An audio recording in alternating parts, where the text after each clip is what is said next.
Pode? Boa noite a todos.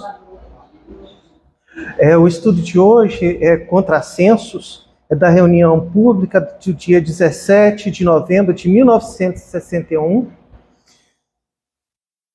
O estudo é trazido do livro Justiça Divina, pelo Espírito de Emmanuel, psicografia de Francisco Cândido Xavier, da passagem no livro Céu e Inferno, item 2, capítulo 1, da primeira parte, o porvir e o nada. O título é Contrassensos. Contrassensos tem um significado. O significado quer dizer tudo que se opõe à lógica, à razão, ao senso comum. Isso é, o que é um absurdo, um disparate. Contrassenso é aquilo que é contrário à logicidade, à sensatez. E o que esse contrassenso traz? Ele traz o disparate, o absurdo de colocar o referencial à causa primária de todas as coisas ao nada, ao acaso. Vejam só que disparate.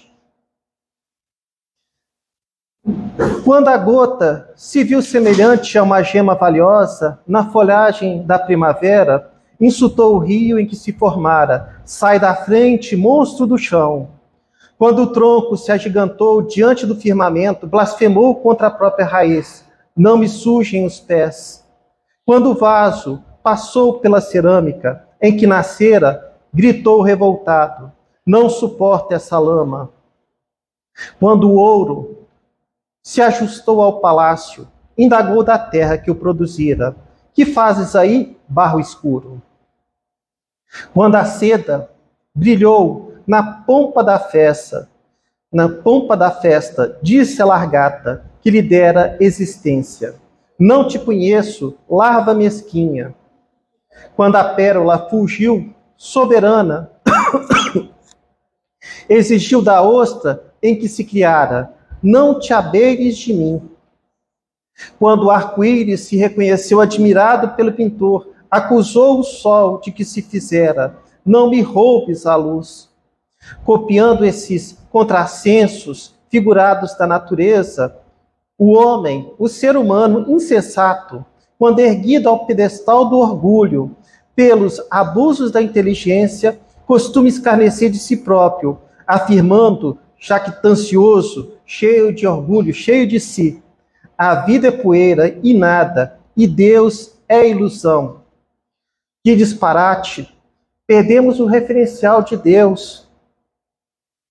Os espíritos, eles trazem para nós, e isso está lá no Prolegômenos, no parágrafo 5º, que os espíritos vieram instruir a humanidade. E eles trouxeram no Livro dos Espíritos, na parte 1ª do capítulo 1º, sobre de Deus, na pergunta 8 e 9, a resposta a esse absurdo de colocar a causa primária ao acaso, ao nada. Vamos ver aqui a pergunta trazida por Kardec e a resposta dos espíritos, do Espírito da Verdade que os conduzia. Que se deve pensar da opinião dos que atribuem a formação primária a uma combinação fortuita da matéria, ou por outra ao acaso? Outro absurdo, aí o contrassenso. Que homem, que ser humano de bom senso pode considerar o acaso um ser inteligência? E demais, que é o acaso? Nada. A harmonia existente no mecanismo do universo patenteia combinações e desígnios determinados e, por isso mesmo, revela um poder inteligente. Atribuir a formação primária ao acaso é insensatez, é contrassenso, pois o acaso é cego e não pode produzir os efeitos. Da pergunta 9. Em que é que, na causa primária, se revela uma inteligência suprema e superior a todas as inteligências? Resposta. Tendes um provérbio que diz, pela obra se reconhece o autor. Pois bem, vede a obra e procurai o autor. O orgulho é que gera incredulidade. O homem orgulhoso, o ser humano orgulhoso, nada admite acima de si. Por isso é que ele denomina a si mesmo de espírito forte. Pobre ser que um sopro de Deus pode abater. O poder de uma inteligência se julga pelas suas obras. Não podendo nenhum ser humano criar o que a natureza produz, a causa primária é, conseguintemente, uma inteligência superior à humanidade. Quaisquer que sejam os prodígios que a inteligência humana tem operado, ela própria tem uma causa e, quanto maior for o que opere, tanto maior há de ser a causa primária. Aquela inteligência superior que é a causa primária de todas as coisas, seja qual for o nome que lhe deem. Sobre os prolegômenos do Livro dos Espíritos, esse livro que foi trazido a matéria no dia 18 de abril de 1857, sobre a luz do Espírito da Verdade e codificado, organizado por Allan Kardec, tem no parágrafo 5º o seguinte: os Espíritos anunciam que chegaram os tempos marcados pela providência para uma manifestação universal que, sendo eles os ministros de Deus e os agentes de sua vontade, têm por missão instruir e esclarecer os homens, abrindo uma nova era para a regeneração da humanidade. E eles trouxeram, sim, um esclarecimento e a instrução de onde e o que é essa causa primeira. E foi na pergunta primeira do Livro dos Espíritos, dessa primeira parte do capítulo 1 de Deus, a pergunta: que é Deus? E a resposta foi: Deus é a inteligência suprema, causa primária de todas as coisas. Bom, já que ele é a causa primeira, onde se encontrar a prova da sua existência? Pois bem, está na pergunta 4ª. Onde se pode encontrar a prova da existência de Deus? A resposta foi: no axioma que aplicais às vossas ciências. Não há efeito sem causa. Procurai a causa de tudo que não é obra do homem, do ser humano, e a vossa razão responderá. Para crer-se em Deus, basta se lance o olhar sobre as obras da criação. O universo existe, logo tem uma causa, uma referência. Esse é o nosso referencial. Duvidar da existência de Deus é negar que todo efeito tem uma causa e avançar que o nada, o acaso, pode fazer alguma coisa.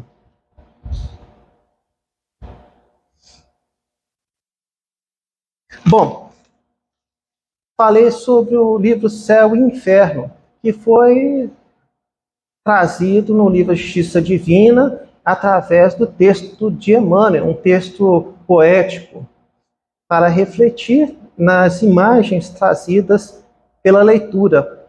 Ver esse absurdo de colocar a causa primária de todas as coisas ao nada, ao acaso, quando é Deus. Os Espíritos vieram, esclareceram, instruíram. Do livro, então, Céu e Inferno, no item 2, da primeira parte, capítulo 1, o porvir e o nada, temos: pela crença em um nada, o homem, o ser humano, concentra todos os seus pensamentos, forçosamente, na vida presente. Logicamente, não se explicaria a preocupação de um futuro que se não espera. Essa preocupação exclusiva do presente conduz o homem, o ser humano, a pensar em si, de preferência a tudo. É, pois, o mais poderoso estímulo ao egoísmo, e o incrédulo é consequente, ele tem um raciocínio lógico, quando chega à seguinte conclusão: gozemos enquanto aqui estamos, gozemos o mais possível, pois que conosco tudo se acaba. Gozemos depressa, porque não sabemos por quanto tempo existiremos. Ainda consequente a esse pensamento materialista, é esta outra conclusão, aliás, mais grave para a sociedade. Gozemos, apesar de tudo, gozemos de qualquer modo, cada qual por si. A felicidade neste mundo é do mais astuto. E se o respeito humano contém alguns seres que freio haverá para os que nada creem, para os que nada temem, acreditam estes últimos que as leis humanas não atingem senão os ineptos, e assim empregam todo o seu engenho no melhor meio de a elas se esquivarem. Um resumo de tudo, se a doutrina insensata e antissocial é seguramente o niilismo, aqui representando o materialismo, que rompe os verdadeiros laços de solidariedade e fraternidade em que se fundam as relações sociais. Aqui, esse materialismo está representado como única fonte do ser, onde a morte é considerada o fim de tudo. Os adeptos desse materialismo, desse niilismo, incentivam o gozo dos bens materiais, dizendo que quanto mais usufruirmos deles, mais felizes seremos. Como se vê, a consequência desse materialismo, desse niilismo, é a corrida em busca do dinheiro, da projeção social e do bem-estar material. E não há o que não faça para conseguir os únicos bens que se lhe afiguram reais. A perda do menor desses bens materiais, lhe ocasiona uma tremenda angústia. Vamos falar um pouquinho dessa angústia, considerando que o Pai cria e traz para nós a matéria para usufruto. Isso nós podemos trazer lá do capítulo 16 do Evangelho segundo o Espiritismo, dá uma luz a essa dor, a essa angústia, pois a Deus cabe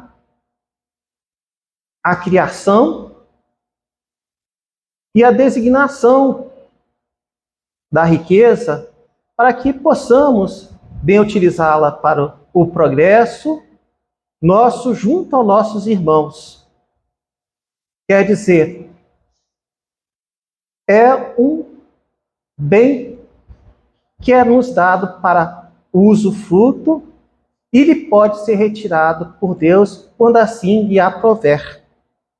Vamos ver aqui nesse capítulo 16 do Evangelho segundo o Espiritismo, é o item 9, sobre a verdadeira propriedade, para tirar um pouquinho dessa angústia do materialista. A verdadeira propriedade. O homem só possui em plena propriedade aquilo que é dado levar deste mundo. Do que se encontra ao chegar e deixa ao partir, goza ele enquanto aqui permanece. Desde, porém, que é forçado a abandonar tudo isso, não tem a posse real das suas riquezas, mas simplesmente o usufruto. Que possui ele, então? Nada do que é do uso do corpo, tudo o que é do uso da alma, a inteligência, os conhecimentos, as qualidades morais. Isso é o que ele traz e leva consigo, o que ninguém lhe pode arrebatar, o que lhe será de muito mais utilidade no outro mundo do que neste. Depende dele ser mais rico ao partir do que ao chegar, porque daquilo que tiver adquirido em bem, resultará a sua posição futura. Quando um ser humano, vai a um país distante, constitui a sua bagagem de objetos utilizáveis neste país. Não se preocupa com os que ali lhe seriam inúteis. Procedeis do mesmo modo, com relação à vida futura, e fazei provisão de tudo quanto ali vos possais servir. Ao viajante que chega ao albergue, lhe é oferecido bom alojamento, desde que o possa pagar. A outro de recursos mais modestos, toca o menos agradável. Quanto ao que nada tenha de seu, vai dormir sobre a palha.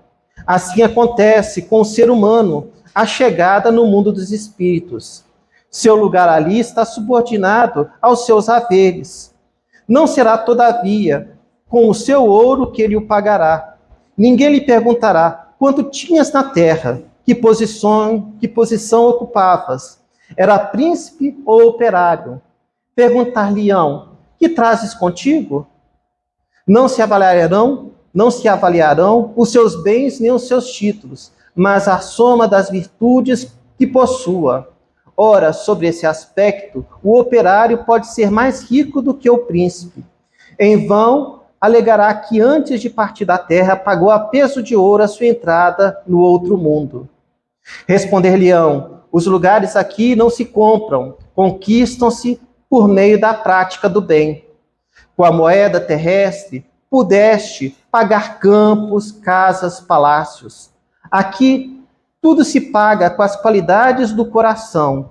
És rico dessas qualidades? Sê bem-vindo e vai para um dos lugares da primeira categoria, onde te esperam todas as venturas. És pobre delas? Vai para um dos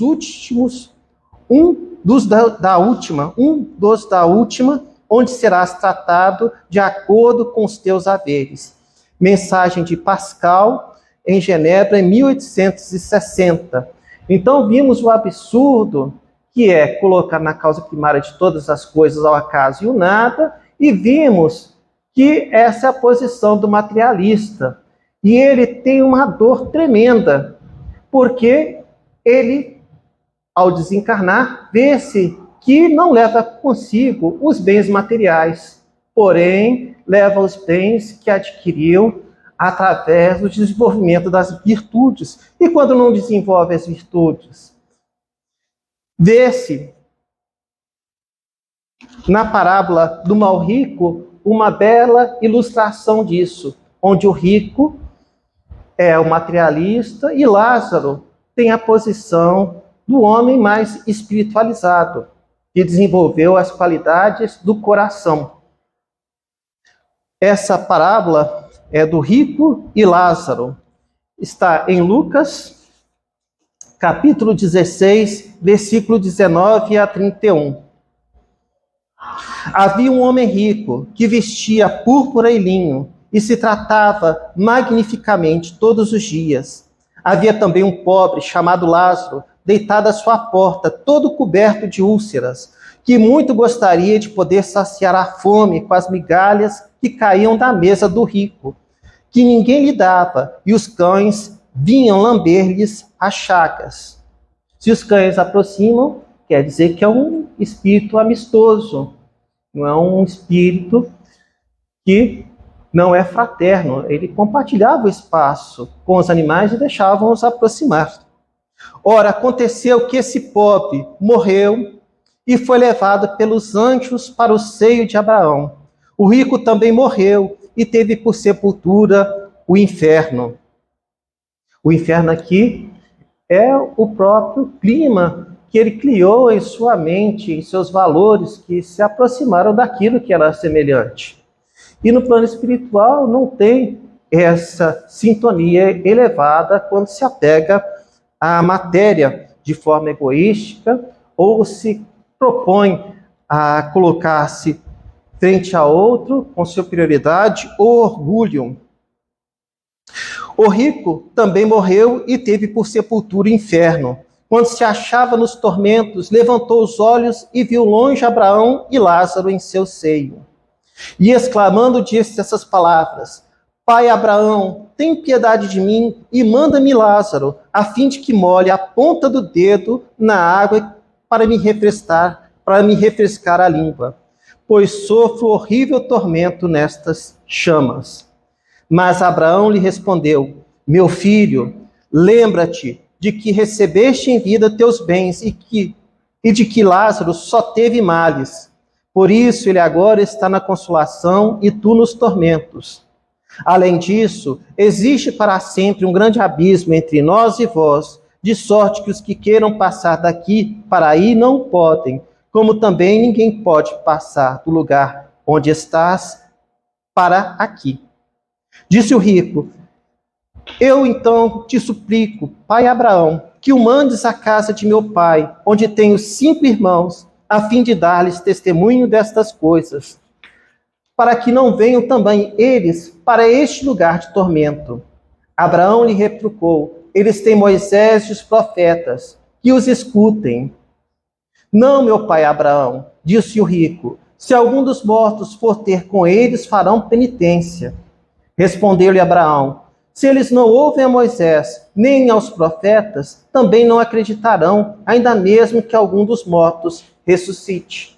A mente está tão ligada à matéria, aos valores da matéria, que não vê o transcendente, o espírito, não vê o outro como o irmão de criação divina, criação primária por Deus. Bom, vimos aqui do absurdo, faltam 5 minutinhos? 5 minutinhos, vimos o absurdo. Vamos aqui a uma leitura que pode ser um remédio salutar para vencer o materialismo e galgar o caminho para a cristandade, para o entendimento da cristandade através do espiritismo. Isso está lá em Carlos Torres Pastorino, que foi espírita também. Minutos de Sabedoria, de 1966. Então, um remédio salutar: não se deixar arrastar pela vaidade, aprender a conhecer-se, não se julgar indispensável. Quando lhe vier a tentação de julgar-se insubstituível, lembre-se de uma verdade irrefutável: só Deus é indispensável. Não se envaidecer. Deus, que é grande, não assinou nenhuma de suas obras. Não se esqueça que quem se exalta será humilhado, mas quem se humilha será exaltado. Espíritas, amai-vos este o primeiro ensinamento, instruí-vos este o segundo. No cristianismo encontram-se todas as verdades, são de origem humana os erros que nele se enraizaram. Eis que do além-túmulo que julgáveis o nada, vozes vos clamam: irmãos, nada perece, Jesus Cristo é o vencedor do mal.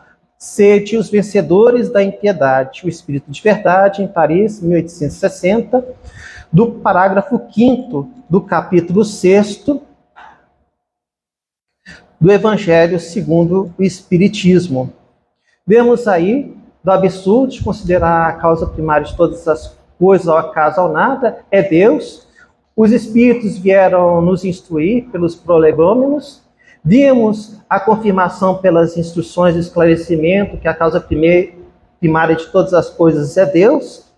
Vimos a dor daqueles que acreditam no acaso, no nada, na criação de tudo, da causa primária de todas as coisas, inclusive da criação dos espíritos. Vimos a dor quando da chegada ao plano espiritual, onde não levam nada, somente aquilo que trazem do coração na consciência, ou que trouxeram, que levou consolo e alívio ao irmão.